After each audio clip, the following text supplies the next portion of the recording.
ఇక విజయవాడలో మసాజ్ సెంటర్లో వ్యభిచారం చేస్తూ పోలీసులకు పట్టుబడ్డాడు వైసీపీ నాయకుడు గిరిజన సంఘం వ్యవస్థాపక అధ్యక్షుడు శంకర్ నాయక్. పోలీసులు దాడి చేయడంతో తప్పించుకునేందుకు ప్రయత్నించాడు. అయితే అప్పటికే అన్ని దారులు మూసుకుపోయాయి. ఏమీ చెయ్యలేని స్థితిలో ఒక గదిలోని మంచం కింద శంకర్ నాయక్ దాక్కున్నాడు. అప్పటికే రూమ్లోకి ఎంట్రీ ఇచ్చిన పోలీసులు ఓ అమ్మాయిని అదుపులోకి తీసుకున్నారు. మంచం కింద శంకర్ నాయక్ను కూడా గమనించారు. దీంతో అతన్ని పోలీసులు బయటకు లాక్కొచ్చారు. ఇక పోలీస్ స్టేషన్కు తరలించారు. శంకర్ నాయక్ వైసీపీ నేత, రాష్ట్ర గిరిజన కమిషన్ సభ్యుడు కావడంతో ఈ ఇష్యూ హాట్ టాపిక్ అయింది. పోలీసులు వచ్చారని తెలిసి కంగుతిన్న శంకర్ నాయక్ మంచం కింద దూరడం సిగ్గుచేటని విమర్శలు వెలువెత్తుతున్నాయి. మంచం కింద నుంచి బయటకు వచ్చేందుకు, ఆ తర్వాత మొహం దాచుకునేందుకు నానా తంటాలు పడ్డాడు శంకర్ నాయక్.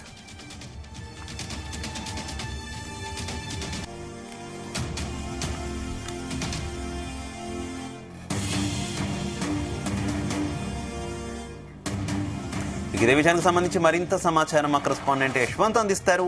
యశ్వంత్. రైట్ శివ, విజయవాడలో పోలీసులు మెరుపు దాడుల్లో అయితే మాత్రం వైసీపీ నేత కూడా అడ్డంగా దొరికిన పరిస్థితి ఉంది. విజయవాడలో గత కొంతకాలంగా వ్యభిచారాలు అయితే మాత్రం స్పా సెంటర్ల పేరుతో కూడా పెద్ద ఎత్తున నిర్వహిస్తున్నారు. దానికి సంబంధించి కూడా పోలీసులు పక్కా సమాచారంతో కూడా ఒక్కసారిగా దాడులు చేశారు. ఈ దాడుల్లో కూడా ఇటేపు వైసీపీకి చెందినటువంటి గిరిజన సంఘ వ్యవస్థాపక అధ్యక్షుడు శంకర్ నాయక్ కూడా ఈ దాడులు అయితే మాత్రం దొరికాడు. దీంతో కూడా చూసినట్లయితే మాత్రం పోలీసులు ఒక్కసారిగా ఈ దాడులు నిర్వహించిన సందర్భం ఏదైతే ఉందో ఆ సందర్భంలో కూడా అక్కడ ఉన్నటువంటి శంకర్ నాయక్ కూడా అక్కడి నుంచి తప్పించుకునే ప్రయత్నం చేసినప్పటికీ కూడా అప్పటికే ఏదైతే స్పా సెంటర్ ఉందో ఆ స్పా సెంటర్ ను కూడా పోలీసులు మొత్తం కూడా చుట్టుముట్టడంతో కూడా శంకర్ అక్కడి నుంచి తప్పించుకునే ప్రయత్నం చేసినా కూడా తప్పించుకునే పరిస్థితి ఏర్పడింది. ఈ పోలీసులు ఒక్కసారిగా లోపలికి ప్రవేశించడంతో కూడా శంకర్ అక్కడ స్పా సెంటర్ నుంచి తప్పించుకోలేకపోవడంతో కూడా అక్కడ ఉన్నటువంటి మంచం కింద కూడా దూరి దాక్కునే ప్రయత్నం అయితే చేశాడు. అయినప్పటికీ కూడా పోలీసులు అతన్ని అక్కడి నుంచి కూడా బయట తీసుకురావడంతో కూడా ఒక్కసారిగా ఈ ఏదైతే స్పా సెంటర్ తో పాటు ఈ శంకర్ వ్యవహారం కూడా రాష్ట్ర వ్యాప్తంగా అయితే మాత్రం ఒక సంచలనంగా మారింది. గత కొంతకాలంగా సుమారు ఒక 5 సంవత్సరాల నుంచి కూడా ఒక యూట్యూబ్ ఛానల్ పేరు వ్యవహారంతో కూడా ఈ స్పా సెంటర్ అయితే మాత్రం అక్కడ పెద్ద ఎత్తున నిర్వహిస్తారని చెప్పేసి అయితే మాత్రం మనకి సమాచారం ఉంది. దీనిపై కూడా ఇటు విజయవాడ ఉన్నటువంటి కమిషనరేట్ విజయవాడ సిపి రాజేంద్ర ఆధ్వర్యంలో అయితే మాత్రం ఇక్కడ ప్రత్యేకంగా తనిఖీలు చేపట్టారు. సుమారు ఒక నెల రోజుల నుంచి కూడా ఇక్కడ ప్రత్యేక గాలింపు చర్యలు చేపట్టి పక్కా సమాచారంతోనే ఇక్కడ పక్క రాష్ట్రాల నుంచి కూడా విట్టులను తీసుకొచ్చి ఇక్కడ వ్యభిచారంలో దింపి పెద్ద ఎత్తున కూడా కోట్ల రూపాయల నిధులు కూడా జరుగుతున్నాయని చెప్పేసి అయితే మాత్రం కూడా ప్రత్యేకంగా నివేదిక తెప్పించుకుని కూడా దీనిపై కూడా అయితే మాత్రం దాడులు చేశారు. మన ప్రధానంగా చూసుకునేది మాత్రం కొంతమంది విజయవాడలో ప్రధానంగా ఈ స్పా సెంటర్ కి అడ్డాగా చూసుకొని కొన్ని యూట్యూబ్ ఛానల్ కూడా నిర్వహిస్తూ దానిపై కూడా ఈ యూట్యూబ్ ఛానల్ ముసుగులోనే ఇక్కడ ఈ స్పా సెంటర్ నిర్వహిస్తారని చెప్పేసి అయితే మాత్రం విజయవాడలో గుప్పమంటుంది. దీనిపై కూడా ఒక్కసారిగా ఈ దాడులతో కూడా మరిన్ని ఘటనలు కూడా వెలుగులోకి వచ్చే అవకాశం ఉంది. మనం ప్రధానంగా చూసినట్లయితే మాత్రం ఈ స్పా సెంటర్ లో కూడా ప్రధానంగా ఒక యూట్యూబ్ ఛానల్ నిర్వాహకుడు చూసుకున్నట్లయితే మాత్రం మనం ప్రస్తుతానికి అయితే మాత్రం భార్గవ్ అనే వ్యక్తి అయితే మాత్రం ఈ స్పా సెంటర్ నిర్వహిస్తున్నాడు. దీంతో కూడా ఒక యూట్యూబ్ ఛానల్ కూడా ఇతర పేరు మీద కూడా పెట్టి నిర్వహిస్తున్నాడు. ఇతను ప్రస్తుతం అయితే మాత్రం పాలనలో ఉన్నాడు. ఇతర మీద పోలీసులు అయితే మాత్రం ప్రత్యేకంగా గాలింపై చర్యలు చేపట్టారు. కానీ విజయవాడలో సుమారు ఇతని ఆధ్వర్యంలో సుమారు 4-5 స్పా సెంటర్లు నడుస్తున్నాయని చెప్పేసి అయితే మాత్రం ఈ పోలీసులు ఇన్వెస్టిగేషన్ అయితే తేలిందని చెప్పుకోవచ్చు.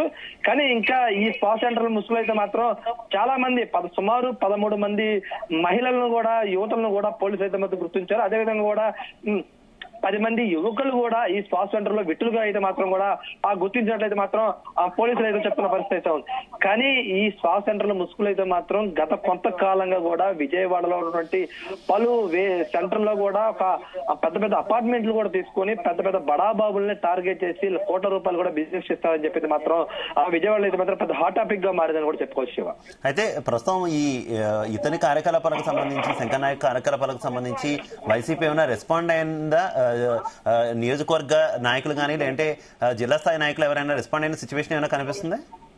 శివ, దీంట్లో చూసుకున్నట్లయితే మాత్రం ఇది ఒక రాజకీయ కోణంగా తీసుకొచ్చే ప్రయత్నం అయితే మాత్రం వైసీపీ చేసే ప్రయత్నం చేస్తుంది. అయినప్పటికీ కూడా అక్కడ మన విజువల్స్ లో చూసుకున్నట్లయితే మాత్రం అక్కడ రెడ్డి హ్యాండెడ్ గా శంకర్ నాయక్ అక్కడ దొరికిన సందర్భం కానివ్వచ్చు, అదేవిధంగా ప్రత్యక్షంగా అక్కడ మంచం కింద దూరే సందర్భం కావచ్చు, అదేవిధంగా మొహాన్ని కూడా దాచిపెట్టుకునే ప్రయత్నం కానివచ్చు, అదేవిధంగా బాత్రూంలోకి వెళ్ళి దాక్కునే ప్రయత్నం కూడా ఎన్నో ప్రయత్నాలు చేసినప్పటికీ కూడా అక్కడి నుంచి తప్పించుకోలేకపోవడం, దీన్ని కూడా అక్కడ వైసీపీ నాయకులు కూడా ఏమీ మాట్లాడలేని పరిస్థితి కూడా ఏర్పడిందని చెప్పుకోవచ్చు. దీనిపై కూడా అయినప్పటికీ కూడా ఒక గిరిజన నాయకులు కావడంతో కూడా అతనిపై కావాలనే కుట్రపూర్వకంగా ఇరికిచ్చారని చెప్పేసి అయితే మాత్రం ఇటువైపు వైసీపీ నాయకులు కూడా ఆరోపణలు చేస్తున్న పరిస్థితి ఉంది. కానీ చూసుకున్న దొరికిన సందర్భం చూసుకుంటే మాత్రం కొంతమందికి అయితే మాత్రం వైసీపీ నాయకులు కూడా ఏమి మాట్లాడిన సందర్భం కూడా కనిపిస్తుంది. దీనిపై అయితే మాత్రం వైసీపీ అయితే మాత్రం వింతగా ప్రచారం అయితే చేస్తున్నదని కూడా చెప్పుకోవచ్చు. కానీ ఇక్కడ శంకర్ నాయక్ అయితే మాత్రం ఏమీ కూడా చెప్పలేని పరిస్థితి కూడా ఉందనుకోవచ్చు మనం. శివ. Okay, thank you.